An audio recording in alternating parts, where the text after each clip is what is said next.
After giving birth, it's really important to have a healthy bowel movement. Your nurses and your midwives are going to want to make sure that you have one, so they're probably going to be asking a lot about it so that they know that you don't need any other medical interventions for digestion. This is important, especially if you've had any medical interventions during your birth that may interfere with you having a bowel movement. What do I mean by that? If you tore or had any other pelvic floor injury, it may be more uncomfortable. You may be on pain medications. If you had a cesarean, again, you may be on pain medications. These things can slow down your digestion, making it harder for you to poop. Other factors, if you tore or had a cesarean, it can just be really uncomfortable to have that first poop, and you might be super nervous about it. So they want to know if they need to help you out. The longer you go without a bowel movement after giving birth, the higher the risk is that you are going to be constipated, and that first poop is going to be even more uncomfortable. So ideally, you find this video when you are pregnant so that you have some tools at your disposal to use in those first 24 hours after giving birth to help you have that first bowel movement. Hi everyone, I'm Dr. Ryan Bailey. I am a pelvic floor physical therapist and I specialize in pregnancy and postpartum. And today I'm going to be going over 3 very gentle exercises that you can do in bed, in the hospital, or at home, or wherever you've given birth, so that you can help your body along for that first bowel movement. Now, of course, there are other things that you can do other than these exercises.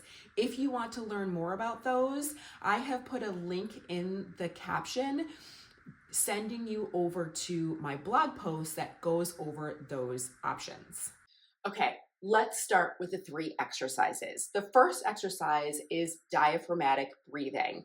Why is this important? Because we want to make sure that you can relax and lengthen your pelvic floor after it has gone through a tremendous amount of change and may be super sore and uncomfortable right now, especially if you tore.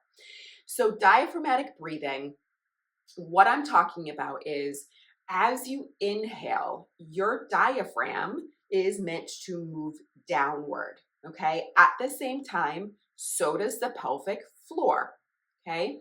So what you want to do is really work on that movement to move down on inhale. And then when we exhale, we want it just to move back up into space, okay? This is really important because as you breathe, not only are you working on the length and relaxation of the pelvic floor, but it can be a very calming thing for our bodies that can help you tap into your rest and digest nervous system. So let's do that diaphragmatic breathing. What you can do is you can get into whatever comfortable position that you want while in bed. This could be sitting up on the side of the bed. It could be resting back with the head of the bed up. It could be flat on your back. It could be on your side. Really, you want to just be in the most comfortable position for you in that moment. Ideally, you work towards starting to do it in sitting as well, because this could be really helpful when you're actually having your bowel movement. Okay, so I like placing my hands on my ribs. You can either put them on your ribs. You could also put them on your low belly, down by your pelvis. Again, this is personal preference. So choose where you want to put your hands. I'm putting them here so that I can really focus on a 360-degree inhale. And when I say 360 degrees, I don't mean just circular, I mean spherical. So I want you to imagine that you are breathing, inhaling in a 360-degree fashion. So it is this way as well as this way, okay? And this way is going to help you get down into your pelvic floor. So we're going to inhale and we are going to expand in a 360-degree way. And then you exhale and everything just comes back in. Okay, there's no need to contract right now. Inhale and exhale. You're going to do 3 more of these.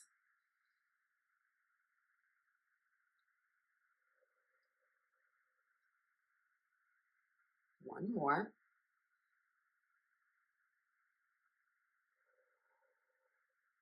Okay, so it's great to practice this prior to giving birth. You may notice that a lot of it goes up into your shoulders and into your chest, or you may be a big belly breather.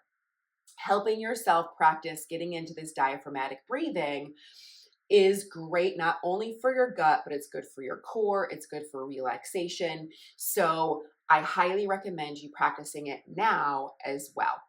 Okay, the second exercise is book openers, or what I call book openers. So this is thoracic rotation.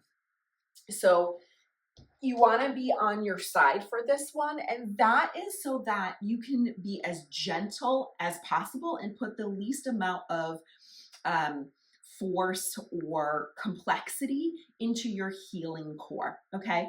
Because this is within the first 24 hours. However, these are great to continue on as a way to help your body heal.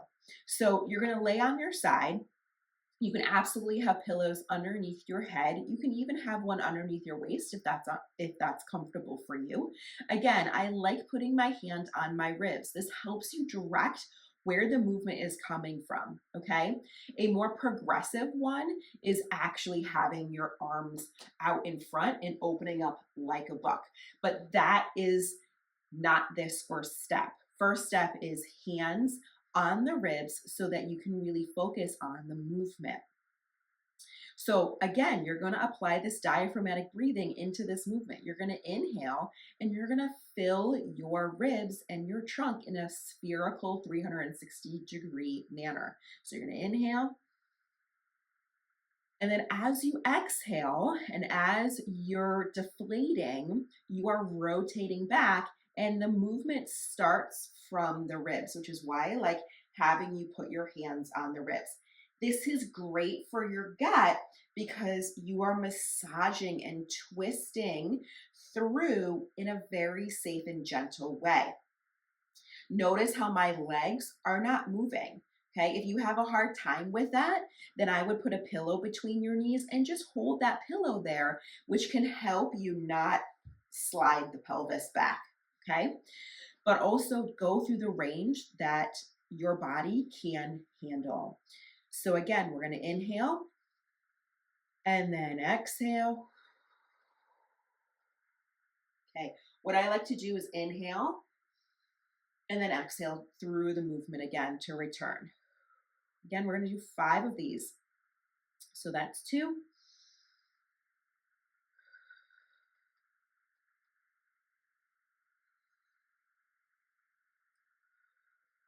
We're going nice and slow here. There's no need to rush through it.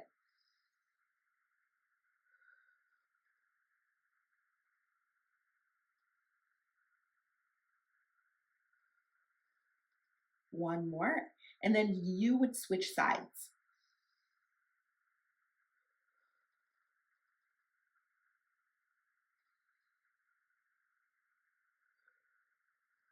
Okay, I'm not going to switch sides. I want to move on to the next exercise, but you would pause, do the other side, and then do the next exercise. So the next exercise is actually kind of 2 in 1. Again, you can do what feels most comfortable for you in terms of the position for these. The ones that are going to be likely the most gentle is laying on your back with them, but you can absolutely be propped up with the head of the bed with some pillows if you don't want to be fully flat. That is completely okay. I'm going to be fully flat in this. Knees are going to be bent, okay? So you don't want to be straight out like this. You want your knees bent. You can go wide with your knees for more comfort. That is absolutely okay. Okay, I, again, like placing hands on the pelvis. This helps connect to the space that is going to be moving. So you're going to Connect your breath with your movement again. So I want you to inhale. As you inhale, we are going to be tipping our pelvis from front to back. You can picture several different things. One, you can picture a bowl of water resting on top of your pelvis. As you tip, that bowl of water is going to be tipping the water from towards your feet to towards your head. You can also imagine your pelvis as a clock, okay? 12 o'clock is up towards your head, 6 o'clock is down by your feet. So whatever image works best for you, use that. If you want to literally use just the anatomy of your body, you can use what's happening at your pubic bone, okay? And the pubic bone is going to be either lifting up towards the ceiling or dropping towards the floor. Okay, so you're going to inhale. As you inhale, you are going to be tipping your pelvis towards 6 o'clock, so the water is sloshing towards your feet, or your pubic bone is dropping towards the floor, okay? As you exhale, you're gonna reverse that. Now I want you doing this with really the least amount of muscle activation possible. You do not need to contract your abs. You don't need to tighten your glutes, your butt muscles. Really, this is a very gentle movement of your pelvis. You don't need to force into a range that your body is uncomfortable with. Again, we're doing just 5 of these, okay?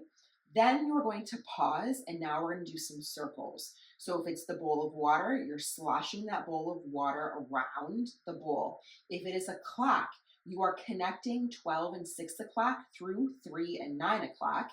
If it is your anatomy, you are going to be rolling your pelvis so that the sides of your pelvis drop and lift in the opposite direction. Okay, so we're going to inhale. As you inhale, you are dropping your pubic bone or going towards 6 o'clock or pouring towards your feet. And then you are going to connect by going either clockwise or counterclockwise. So if we go clockwise, we're going to go towards your right side first. So this drops, this lifts, and then you're rolling back towards 12 o'clock. And then you roll towards 6 o'clock by dropping your left and then coming back around, okay? So we're rolling around. We're inhaling as we go towards 6 or dropping, and then we're exhaling as we come towards 12 or the pubic bone is lifting. Okay, and then we pause back into a neutral position to reverse direction. So we're going to inhale, and then we're going to exhale as we go towards the left side, 12 o'clock, 3, 6. Exhaling towards 9, 12. Inhaling, 3, 6. Exhaling, 9, 12. Inhaling, 3, 6. Okay, we're sloshing that water around. Okay, doing again 5. This may feel super clunky, and that's okay if it feels clunky. Again, go through a comfortable range, which might be super small. Super small is okay. I'm going to roll back up. Okay, again, you can do pelvic tilts and circles in a sitting position at the side of the bed as well. You could do them while you're actually sitting on the toilet. And that, again, helps you connect into the pelvis to help things soften, lengthen, relax. It can also help your gut just bring everything down and engage for you to actually have that poop. Okay? If you found this helpful, don't forget to subscribe so that you don't miss out on any other videos about preparing for birth, healing from birth, as well as ask your questions in the comments so that I can help you through whatever you may be wondering about the pelvic floor in pregnancy and in postpartum.